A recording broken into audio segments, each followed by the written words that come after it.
My husband's family insisted I wear an apron and serve them during every family gathering. When I sat down to eat, they'd take my plate. One day, my daughter asked why I was always treated like the help.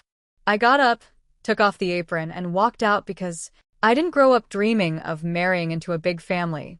I'm from a small household in Mesa, just my mom and me really. Quiet life, nothing flashy. Joel was different. His family was loud, close-knit, very involved in each other's business.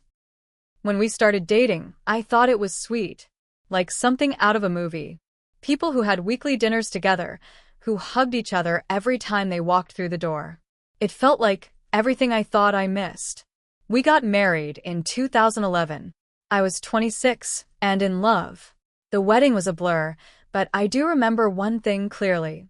Joel's mom pulling me aside during the reception, telling me that now that I was part of the family, it was up to me to take care of the boys. I laughed. Thought she was joking. She wasn't. Our first Thanksgiving at their place, I showed up with green bean casserole and a smile. Joel's mom met me at the door with an apron. "Oh good, you're here," she said. "Put this on and help me finish up."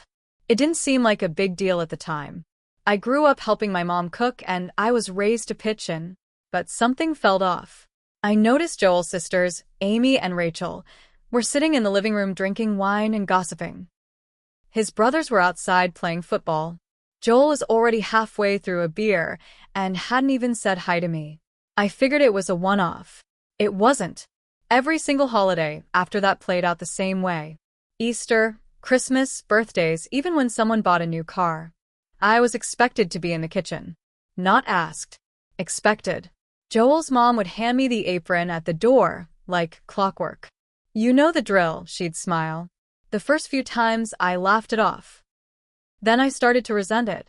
But when I brought it up to Joel, he just shrugged. "Don't make a thing out of it," he said. "That's just how my family works." I wanted to be accepted, so I swallowed it. Every time I cooked and cleaned and stood while they ate, I swallowed it. Every time they dumped dirty dishes on the counter and walked away, I swallowed it. And every time I tried to sit down to eat and someone took my plate because I forgot the salad or needed to check the oven, I swallowed it. Joel never once told them to stop. By the time Sadie was born, I had it down to muscle memory. I'd show up, tie the apron, do the work. I barely even noticed it anymore. Until she started noticing. She was 9 when she asked the question that cracked something open in me. We were driving home from an Easter brunch at Joel's parents'. I had just finished serving plates, slicing ham, refilling drinks, and clearing dishes while everyone else laughed and relaxed. I didn't even get a seat at the table. I ate a cold plate of food alone at the kitchen counter. That night, from the back seat, Sadie asked, "Mommy, why do you always wear the apron? Why do they make you do everything?" I couldn't answer her. Because the truth made me feel small. Because I didn't want my daughter thinking this was normal. That a woman's place was in the background. That we were born to serve and be silent. The next family event was 4th of July. I showed up with Joel and Sadie, already bracing myself. And just like always, Joel's mom met me at the door with the apron. This time, I paused. Looked at it. My hands didn't move. Joel nudged me. "Come on, don't start," he whispered. I took it. I tied it on. I chopped onions. Marinated chicken. Stood at the grill, even though it was 105 degrees. I made sure everyone's plates were full. I did what I always did. Until it was time to eat. I grabbed a plate, sat down next to Sadie. Before I even took a bite, Amy walked over and took the plate from my hands. "You didn't bring out the corn," she said. Not a question. Not a joke. Just a command. That's when Sadie looked up at me and whispered, "Are they allowed to treat you like that?" I stood up. Walked into the living room. Everyone looked up, surprised I wasn't in the kitchen. I took off the apron. Let it fall on the floor. "I'm not your help. I'm not your maid. I'm not going to let my daughter grow up thinking this is how women should be treated." Joel opened his mouth to say something, but I cut him off. "And you've watched this happen for years. You never said a damn thing." I looked at Sadie. "Come on. We're leaving." And I walked out. Drove away. Joel didn't follow. He texted later. Called. Left voicemails. I didn't reply. I went home and made dinner with my daughter. Sat with her.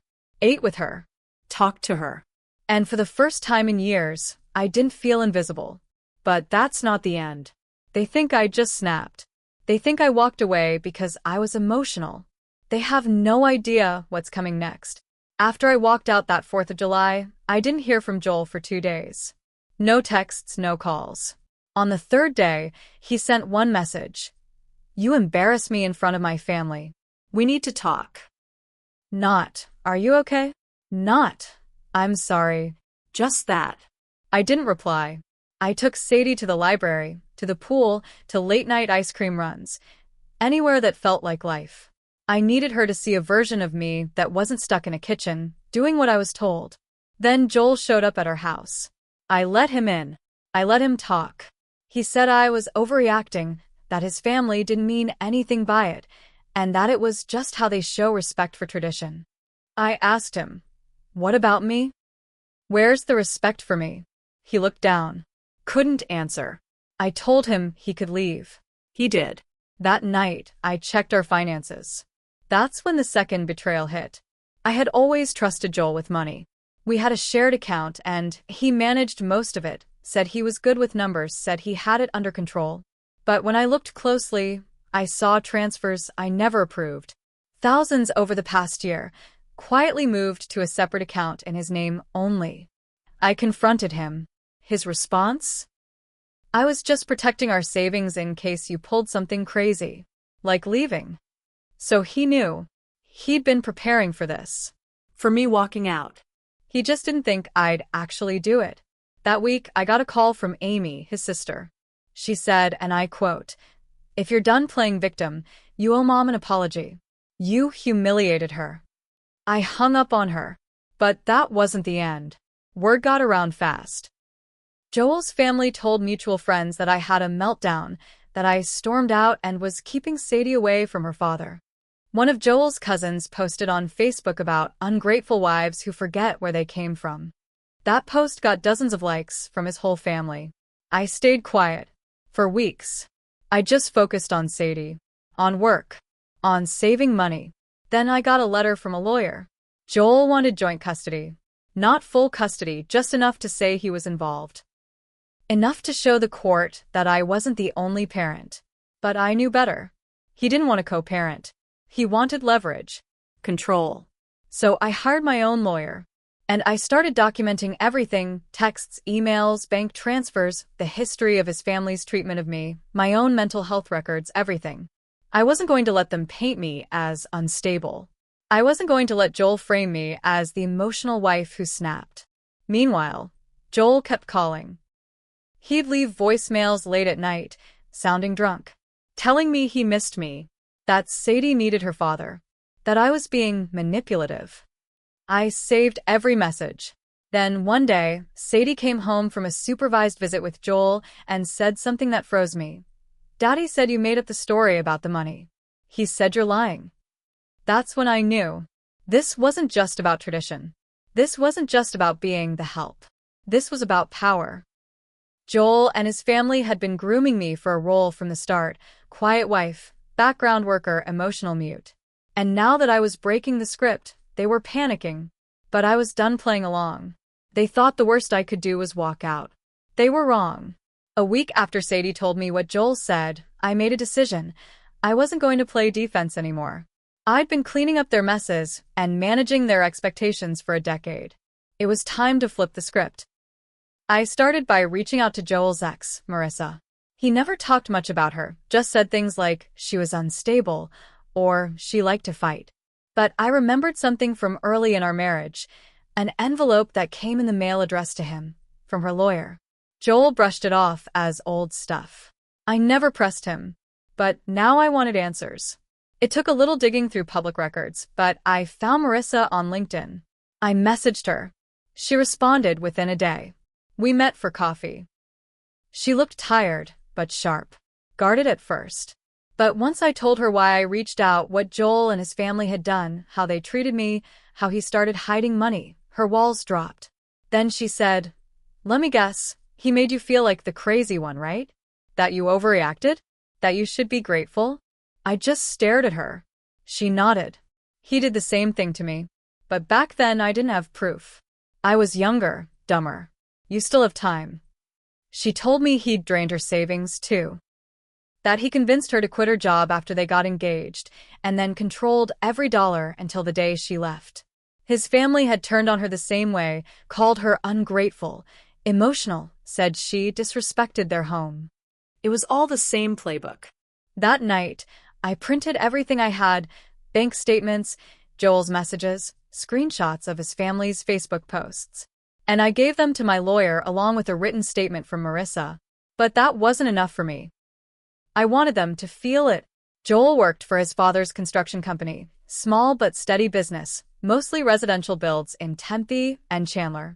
I knew from years of listening that his father kept things flexible. Cash payments, off-the-books labor. Things they never wanted attention on. So I filed a quiet report to the IRS. Just a tip. Anonymous. Nothing dramatic. Just the truth. 2 weeks later, Joel's dad called Joel in a panic. An IRS rep had shown up at one of their sites asking questions. Joel called me right after. "Did you do this?" I didn't answer. Just said, "Funny how it feels when someone flips the power, huh?" That same week, Sadie's school counselor called. She'd noticed Sadie seemed lighter, more confident, less anxious. She mentioned that home is quieter now. She said you cook dinner together every night. Whatever you're doing, keep doing it. Joel's family started pulling away after that. They stopped texting, stopped calling. I think they figured I was radioactive now. Maybe they finally saw that I wasn't coming back, that I wasn't scared anymore. But I wasn't finished. Because Joel still had one thing, the narrative. He still told anyone who'd listen that I was difficult, that I blew up the family over an apron, that I was trying to keep his daughter from him. So I decided it was time to control the story. I knew if I stayed quiet, Joel would win the narrative. He was already telling people that I was unstable, that I had stormed out over nothing, that I was poisoning Sadie against him. It was always the same thing with him. Control the story, control the sympathy, control the power. So I started telling my side. Not to everyone. Just a few people who mattered, people we both knew, people who had heard the rumors. I showed them the screenshots, the bank statements, the lawyer's letter, the signed statement from Marissa. I didn't say anything dramatic. I didn't cry. I just laid it out, piece by piece. You could see it on their faces. The way their eyes changed. Like they were realizing they'd never really known him. Then the biggest twist hit me from somewhere I didn't expect. Joel's mom showed up at my door. She was holding a pie, like this was a sitcom, and she said she just wanted to talk things out. I almost closed the door in her face. But Sadie was watching, and I didn't want to teach her that silence was strength. So I let her in. She sat at the table and said, "I don't understand why you're doing this." Joel's heartbroken. We're all heartbroken. I said nothing. She tried again. This family welcomed you. We gave you everything. And now you've turned on us. I finally looked at her and asked, "Do you remember ever asking me to sit down and eat with you?" She blinked.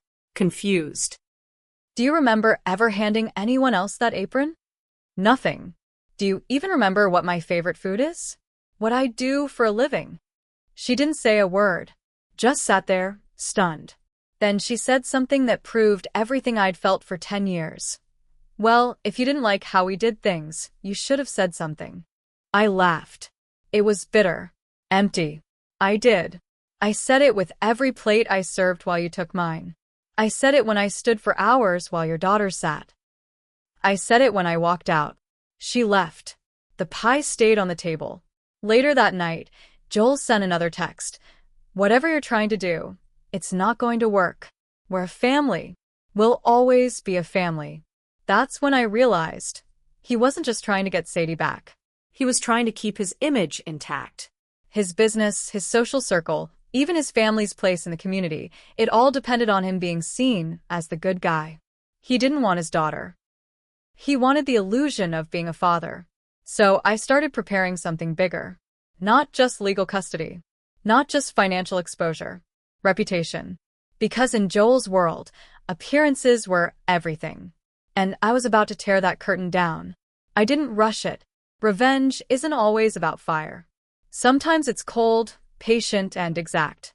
I wanted Joel to feel what it was like to be exposed, to have no control over the story, to lose the version of himself he worked so hard to project. So I waited. I built slowly. First, I finalized the custody paperwork. My lawyer helped me file for primary custody with documented evidence. Joel's hidden bank accounts, his emotional manipulation, the statement from Marissa, even the recordings of his voicemails. Sadie's counselor provided a report showing the difference in her stability since the separation. The court didn't even hesitate. I got full legal custody. Joel got supervised visitation. He was livid. But it wasn't just about Sadie anymore. I took everything I had and sent it anonymously to the board of a local contractors association Joel's company belonged to. Photos, screen grabs, evidence of under-the-table payments, unlicensed labor, and questionable payroll records. I knew enough to know which red flags would trigger a review.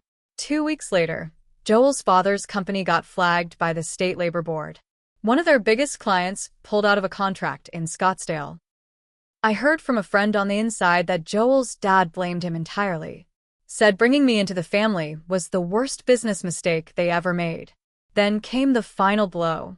I wrote a letter. Not to the courts. Not to Joel. To the community. I submitted it to the local paper in Mesa. It wasn't some rant. It was calm, composed, but brutally honest. I didn't name names, but anyone who knew us would recognize the story. It was titled, How Tradition Became Control, a Mesa Wife Story.